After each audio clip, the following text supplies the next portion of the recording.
Dans la vidéo précédente, nous avons développé notre contrôle utilisateur qu'on a appelé UC Pager. Donc à présent, il est disponible au niveau de la boîte à outils, donc on peut le voir ici. Et je vais commencer par le placer ici dans la troisième ligne de mon contrôle tablier spine. Alors, je vais commencer au niveau des propriétés par modifier l'ancrage. Donc là, je vais enlever carrément l'ancrage. Ce qui fait qu'il est placé au milieu. Bien, il est donc centré au niveau de la ligne. Bien. Donc ce qui nous intéresse en fait, c'est aller niveau programmation pour développer un certain nombre de choses. On va commencer tout d'abord par ajouter un label ici.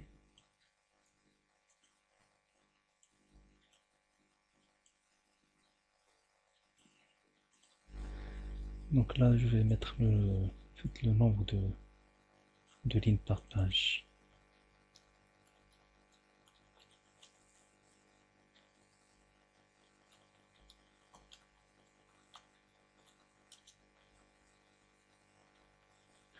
Donc là, je vais utiliser un contrôle un peu particulier qui s'appelle numérique up-down.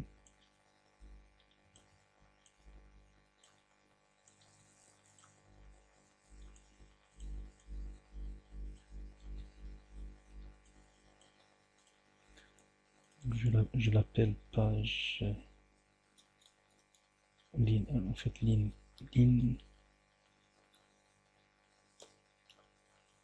par page.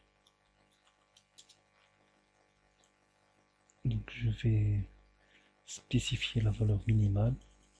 Donc c'est une ligne par page. Et la valeur par défaut, donc je vais mettre 10. Donc en fait, ce qu'on va faire, c'est au niveau de form load, on va récupérer donc page ligne par page, pardon, ligne par page point value égale notre user control pager point ligne par page. Et on doit caster ça. Ça passe donc sans problème.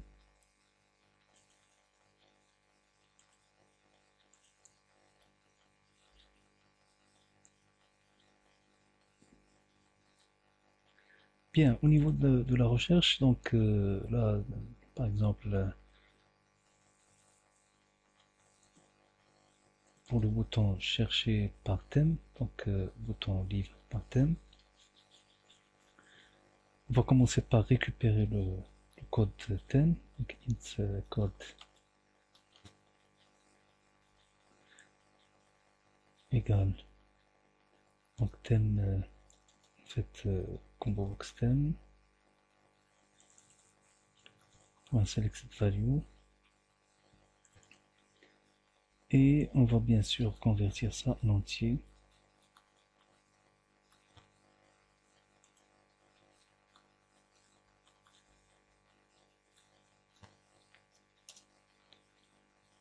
Ensuite, on va utiliser la requête pour récupérer les livres. Donc,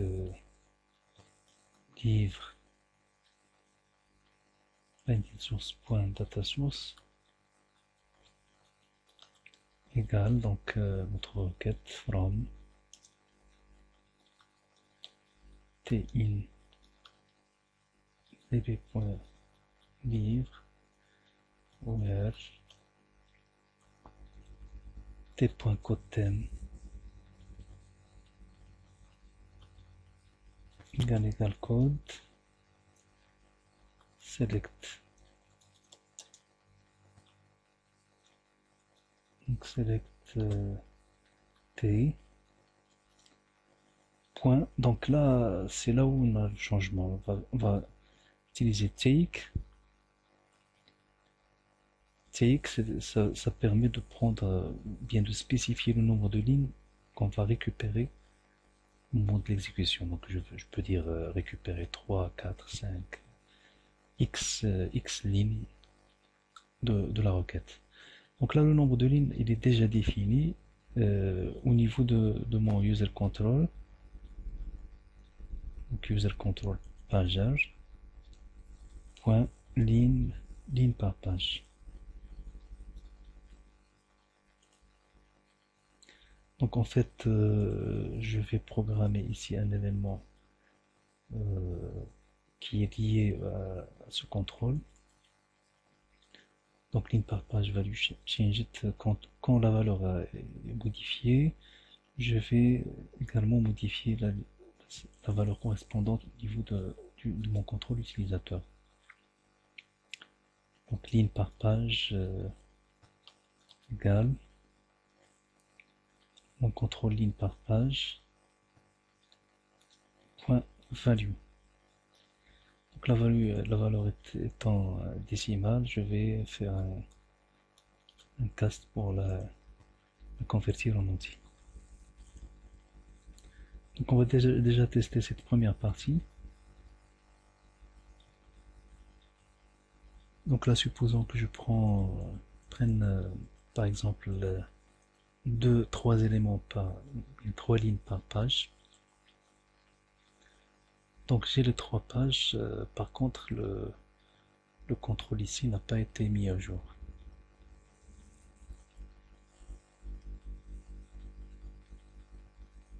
Donc pourquoi? Parce que on n'a pas initialisé le nombre de lignes.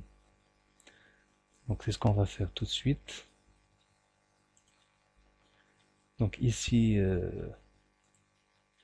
ma première requête, la première requête que je vais faire, c'est récupérer le nombre de lignes que ma requête va renvoyer. Donc je vais exécuter exactement la même requête, mais en ajoutant ici .count pour avoir le nombre de lignes. Donc et puis je vais affecter cette valeur à la valeur de mon user control, la valeur nombre de lignes.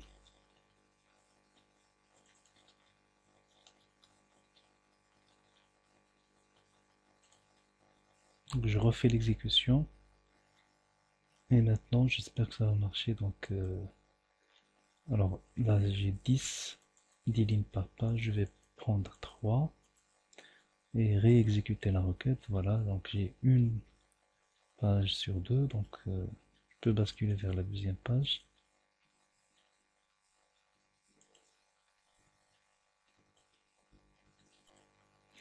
Pour pouvoir basculer vers la page suivante et la page bien précédente, on doit programmer les boutons, bien sûr, les événements qu'on avait définis au début. Donc là, je vais prendre ici événement de mon contrôle user control pager, et je vais chercher les événements qui correspondent à mes boutons page précédente et page suivante. Donc là je prends page suivante et je double-clique pour aller créer ma procédure événementielle. Donc au niveau de ma procédure événementielle, eh bien qu'est-ce que je vais faire? Je vais tout simplement exécuter la requête et qui va me permettre d'aller sur la page suivante. Donc je vais reprendre la même requête et je vais la modifier. Je dois récupérer aussi le code thème.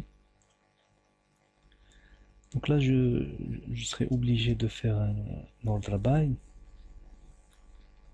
puisque je vais faire un saut. Donc order by t.isbn.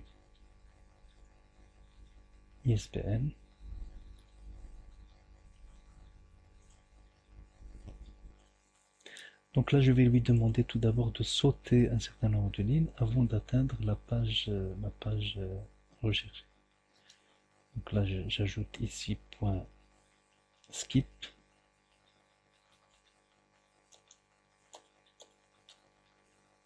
Point skip accepte un paramètre, c'est le nombre de lignes à sauter.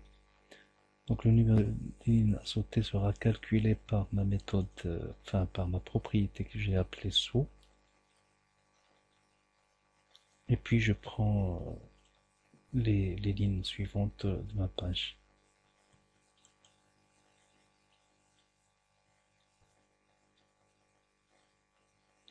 Donc là j'ai pris deux éléments deux lignes par page. Je peux aller à la page suivante, précédente.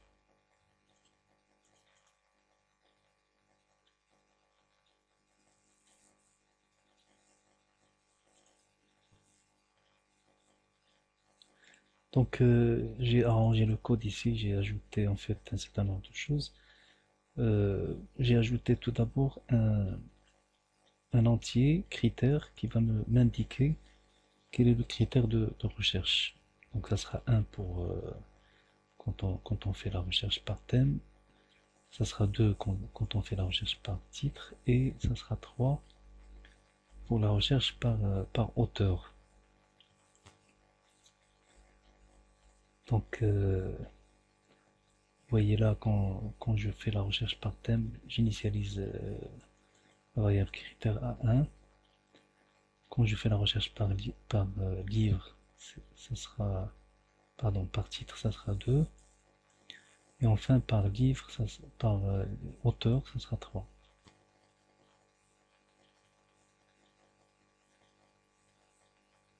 Alors, j'ai utilisé un seul gestionnaire d'événements que j'ai appelé SoPageClick pour les deux boutons. Parce qu'en fait, c'est le même code qui s'exécutera dans les deux cas. Donc là, c'est le code qu'on a ajouté. Et vous allez constater donc au moment de l'exécution, si je fais une recherche par titre, donc là j'ai 4 pages, parce qu'en fait je récupère tous les livres. Donc par auteur, là j'aurai un seul livre pour chaque auteur.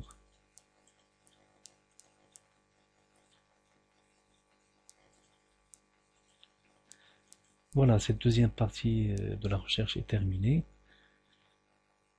Rendez-vous dans une autre vidéo. À bientôt.